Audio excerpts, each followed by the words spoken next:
As one woman said, I believe it was while her old man was in the saloon and she was out hauling rails with a mule, Southern Illinois was good country for men and dogs, but it was powerful trying on women and oxen.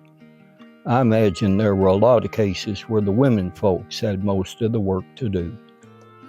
I remember my grandmother telling me about the time that Granddad decided to take the trip into Vienna.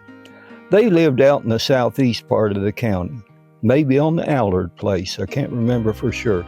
But anyway, it would take him all day to get to Vienna and back in a wagon.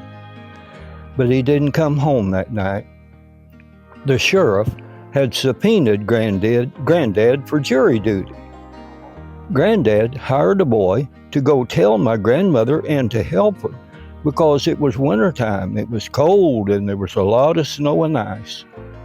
Well, the boy never went, or at least he never showed up. Maybe he couldn't find the place. Anyway, for 2 weeks, my grandmother was there with 3 little kids, trying to keep warm, with no idea whether Granddad was dead or alive. And there he was in Vienna sitting in the courthouse. She never quite forgave him for that, and Grandma has told me many times how it hurt her to burn almost all the furniture in the house in the fireplace, trying to keep a fire and to keep warm.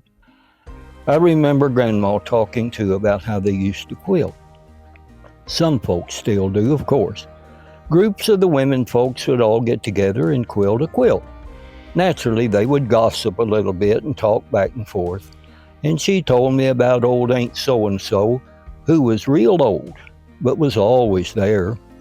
The women were talking one day about crimes and bad things that people had done, and how that nothing bad, no crime though, had ever been committed, but what it was eventually found out, that it was never kept a secret forever.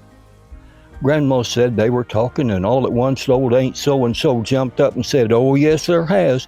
I killed my old man, hid him under the porch, and nobody ever did find it out." Grandma always told me that for the truth. My mother's grandmother, Mom called her Ma, was a widow much of her life. Mom's family lived with her when Mom was growing up, and she told me how one dry summer their little spring went dry. They hauled water from the Bay Creek in barrels on a sled with a mule, but that was slow, and it wasn't very good water either, as you can imagine.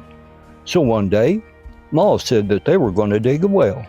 So Mom and Ma and her sisters dug a well, and they hit water, and that well is still there at the old home place at Reeseville today, and it still has water in it.